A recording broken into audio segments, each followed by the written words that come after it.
Hey guys, welcome back to my channel SAP with IK. Hope you're all doing good. So today's topic will be on the forecast based planning, which is basically to execute the or to create the forecast requirements for any specific material in a plant based on the historical sales data.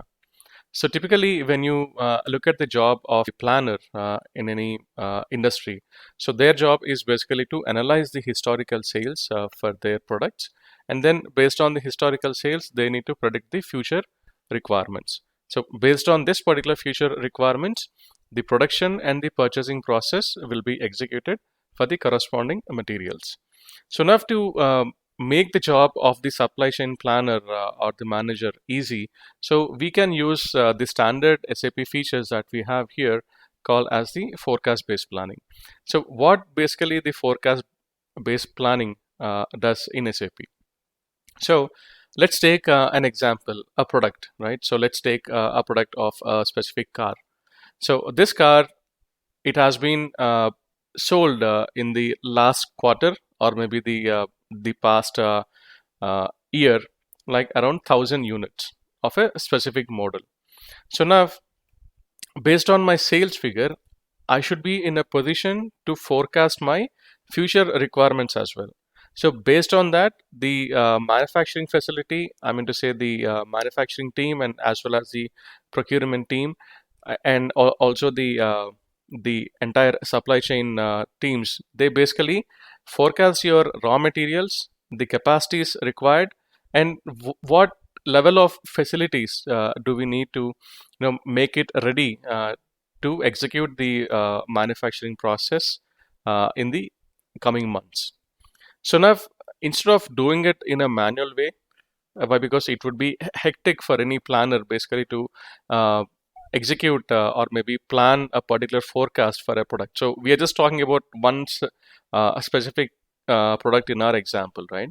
But in any company, there would be hundreds and thousands of products which will be sold to the customers. So let's take an example of the fast moving goods, right? So these consumables are they basically increase your sales or the revenue of the company. It could be on a seasonal basis or it could be on a constant basis, right? So based on the historical sales that has been executed for these products, so now we should be in a position to forecast the future demand as well. So for that purpose, we basically use the forecast based planning in SAP.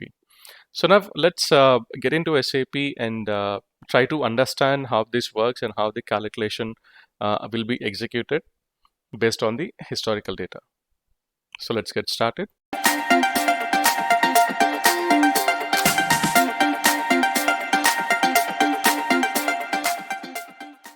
So here I'm in the screen of MD04, and today we'll be using this particular material for our demo purpose.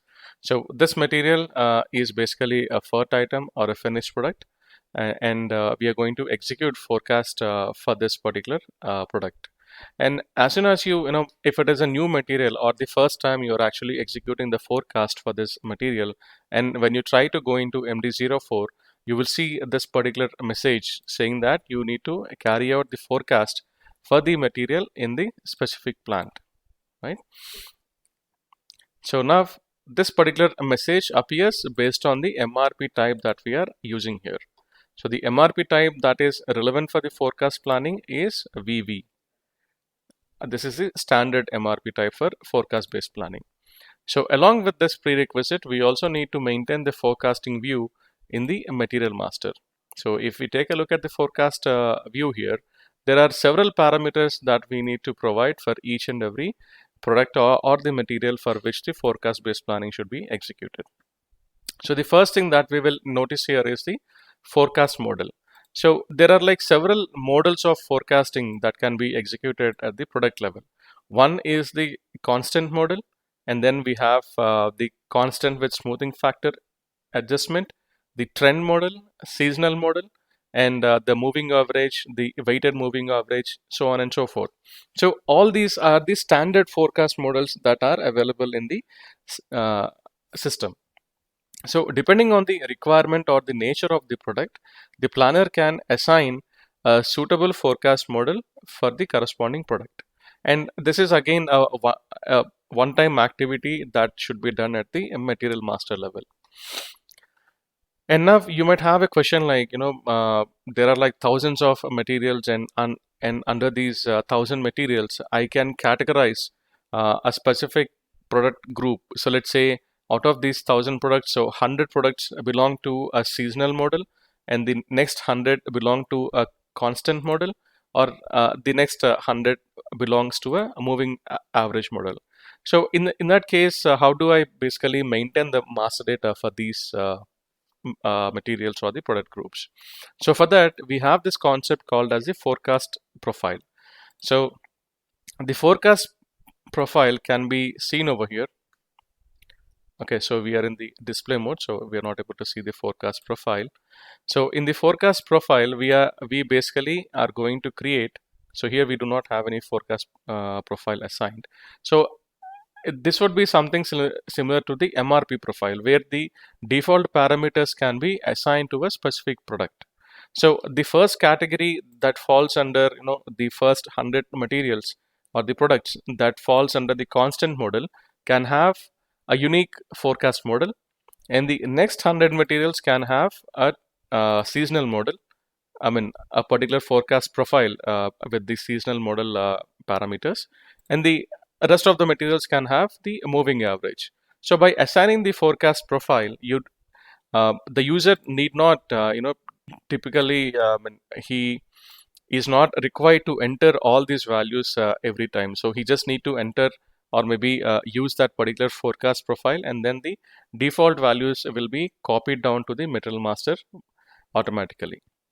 So we'll go into the details when I show you the creation of a forecast profile, and also we'll take a look at the list of transactions that we'll be using in the forecast based planning.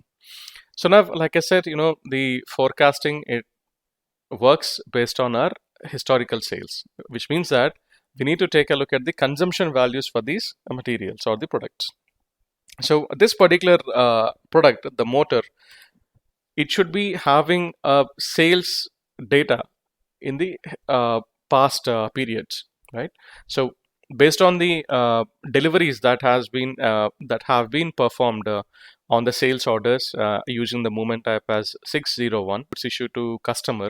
So only with those movement types, the consumption values will be automatically picked by the system. So as you can see here, if we just go to the consumption values icon here, the button. So when you click on that, we'll be navigated to this particular screen where you can see the periods in one column, and then the total consumption in the second column, and then the corrected value. So here we can see that the historical data for the past 1 year is basically nothing. So there are 0 sales done for this particular product, right? So typically when you have the 601 movement type posted, so then you will have those delivered quantities updated here automatically by the system. But since there are no deliveries done in this demo system, I have actually manually entered the consumption values. So here my consumption values that I have entered manually are 130 units in the month of October 24, 120 units in the month of September 2024. In the same way, 110, 100, 120, 130, and 140. So assuming that these are the actual sales that have been executed on this particular product in the historical data, right? So now we have the historical data available in the forecast values. So now to execute the forecast, we basically need to go into the change mode. So before we execute the forecast, let's take a look in our slides, like what are the frequently used transactions while using the forecast based planning. So to execute a forecast for a single material, we can use the transaction MP30, or if you want to do it for a single material, I mean not in mass, you also can go to the MM02 transaction and use the execute forecast icon over there, which will be doing it now. And then let's say the forecast has been executed, and now you want to change the forecast values So for that, you can use MP31 and MP32 to display the forecast. So these three transactions are basically for the single material processing mode. So now if you want to execute the forecast for several plants and several materials in a mass run, then you can use this transaction MP38. Enough to reprocess the forecast in case you had some master data issues, so then we can use MP33. And in the same way, if you want to execute the forecast in the background in the mass run, so then we use the transaction MPBT. And now to create the forecast profile, we use the transaction MP81 and MP80 to create the forecast profile, and MP81 to change the forecast, and 82 to delete a forecast profile, and again MP83 to display the forecast profile. So these will be the typical or the most used transactions while executing the forecast based planning. So now again, let's switch back to SAP. Let me go to the change mode of this material. So I'll go to MM02. So here I'm choosing the forecasting view and my plant. So here you can see that the forecast model, the period indicators, forecast periods, the historical periods are all updated. Why? Because I have maintained them manually. And here we have the flexibility to change these values in the corresponding fields. So what is the significance of these values that we see here? So the first one is the forecast model, which basically defines in which model should the forecast be executed for this product. And then we have the period indicator, whether the forecast should be maintained or maybe considered in terms of a monthly forecast, a weekly forecast, or any specific period, right? So now I have chosen this as a monthly period indicator. Enough to take a look back into the historical period. So the how many periods do we need to look back into the history to take a look at the historical data for this particular product? So I have mentioned it as 60 months. But let's say you only want to execute the forecast based on your yearly data or maybe the half yearly data. So then you can maintain your periods as 6 months, right? And now the forecast periods is basically for how many periods into the future you want to execute or create the forecast. So based on my historical data of 6 months, I would like to forecast my future 6 months, right? So then I just maintain the periods as 6. And then we have the periods per season. This is applicable if we are using a seasonal based forecast model. And then the tracking limit, reset automatically. These are few constants that we just need to maintain there.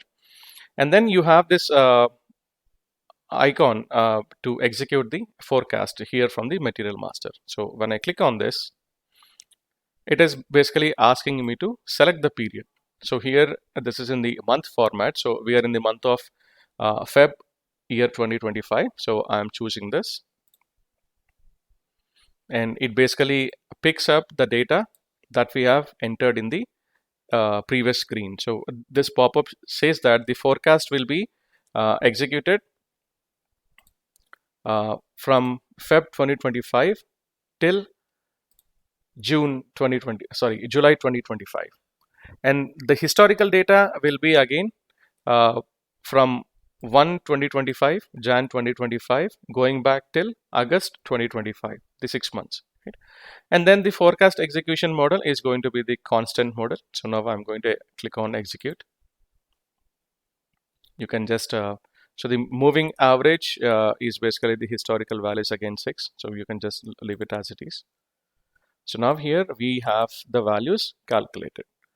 And if we just scroll up, in this particular pop-up screen, we can see that the historical values, like going back from 1/2025 to 6 months, which is December 2024, November, October, September, and August. So the system has actually identified there are only 1, 2, 3 sales done in these 3 periods, in the month of August, September, and October. But we have not done any sales in the month of November, December, and Jan. So these values, we don't see any values over there.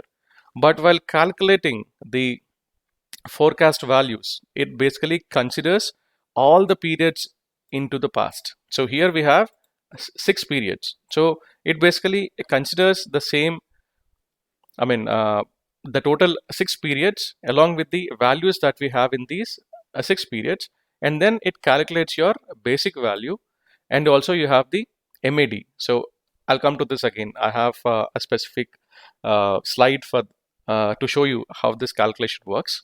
You have this MAD value as mean absolute deviation as 60, and then the safety stock is also calculated as 44. So based on this, you can see that the future 6 months or the 6 periods have been forecasted by the system automatically. So now based on the value, the mean absolute deviation is basically 60, and then we also have this basic value as 60, and then it got updated here.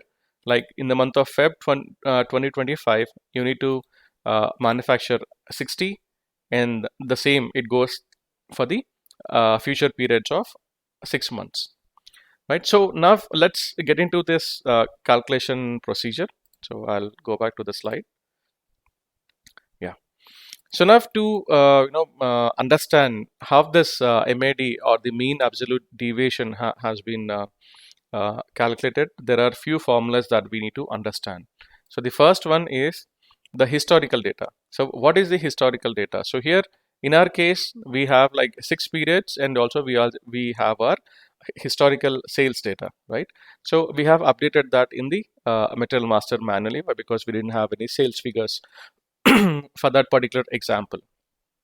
And now the average sales is basically selected based on the total of the historical sales divided by the number of periods.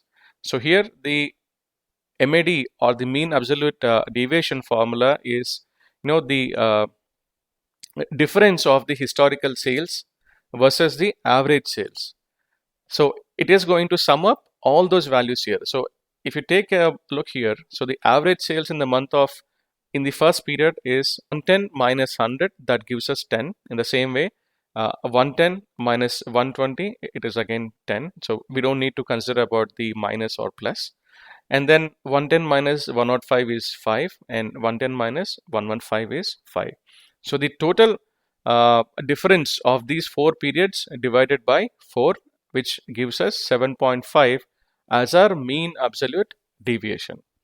So now if we apply the same thing into the average sales, so how is this average sales basically calculated? So the average sales, it has the formula as sum of the historical sales altogether divided by n, which is basically the number of periods. And now to determine the absolute deviation for each period, so then the formula for that is absolute deviation equal to historical sales minus the average sales. So this is what we have done here, the historical sales minus the average sales for each period again. Okay. And then we did the calculation for the MAD or the mean absolute deviation as sum of the absolute deviations divided by number of periods. So now coming back to our particular example where we have the historical figures updated here. So how did we achieve that particular value? So if you take a look closely here, the historical sales, like here we have these periods as in 9. So then the historical sales we have as 100, 130, 120, so on. And based on that, the average sales is basically 117. And then we have the average sales minus the historical sales as the value C, which is basically will be part of the MAD calculation. And now the number of periods here is 9, and then the sum of C, the total sum of the average sales minus the historical sales, it gives us 99. So now the mean absolute deviation for this case, it would be the sum of C divided by the number of periods, it will be 11. So this is how the MAD will be calculated. So if I put the same figures into the calculation procedure here in the material master, I've actually uploaded or changed these values, the historical values, according to the values that we have in this particular sheet. So now let's go back to SAP and execute the forecast. So we have the forecast model here as G. It basically stands for the moving average. So I'll just select it to maybe I'll leave it as moving average, and then execute the forecast. So here we are going back historically like 60 periods and forecast period as 12. So now you can see that the MAD value is showing as 11. This is how the calculation basically works in case we have a moving average model executed or used in this particular product, right? And now if I just the go back to this forecast model and change it to constant model. So I'll use D, and I'm not going to change the historical periods and all, and execute forecast.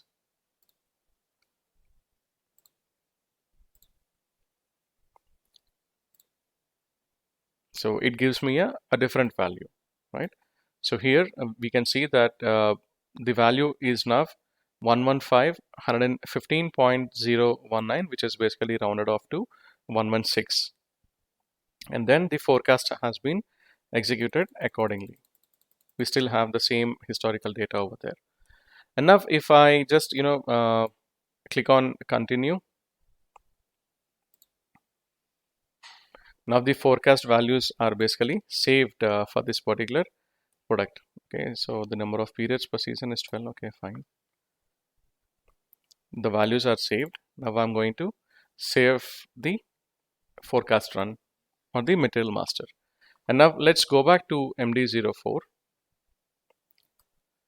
And we can see that we have the forecast requirements generated for the future periods as what we have executed in the material master. So based on this particular forecast requirements, the MRP will be executed as part of the daily MRP run, and then you will have a corresponding proposals created for this demand. So now let's say you want to transfer this forecast requirement into a PIR or the planned independent requirement. So then how can you do that? So for that we have this option. Let's go to MD61. So here we have the material, and then I'm trying to forecast it from this particular range of periods. And now on the top, if you go to the header menu, you have this option to choose as a reference. Click on reference, and this pop-up screen appears where you can choose this radio button to choose the material forecast option. So select the material forecast and then continue. So you can just click on continue. So now you can see that you have those forecast requirements copied in the form of a planned independent requirements. So now I'm going to save it and then go back to MD04 and do a refresh. You can see that you have the forecast and as well as the PIRs created. But this is how the typical forecast based planning works, but you also can use several forecast models with all these options we have here. So it depends on the business scenario, which is basically most suitable for you. If it is like a seasonal model, or maybe the moving average, or the constant model, right? And now let's go to the transactions that we have discussed here to create the forecast profile. So let me go to MP81, sorry 80, to create a forecast profile. So since I have already created one, let me go to the change mode of the forecast profile and do a drop down. Yeah, this one. So this is my forecast profile, and here the fields that we see in the material master, so all these fields, they will be part of the forecast profile, and here you can select which field should be logged, or maybe should be having a default value or a fixed value, so that the user will not have the ability to change those parameters in case they have access to MM02. So now after choosing your fields that you need to lock or maybe mark them as a default value, now click on the default screen, and here we have the forecast model like W, which is basically for the weighted moving average, and then you have the historical periods, the forecast periods, so on and so forth, right? So all these parameters can be assigned to your forecast profile. So I'm not going to save it. So here the forecast profile is 1000. So now I'll go to this MM02 and try to assign the forecast profile. Go to the forecasting.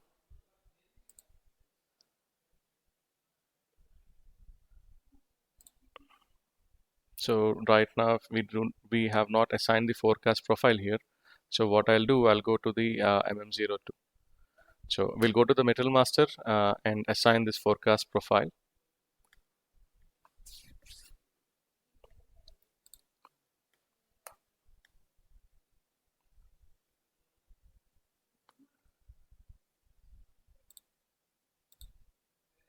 The plant is 1000.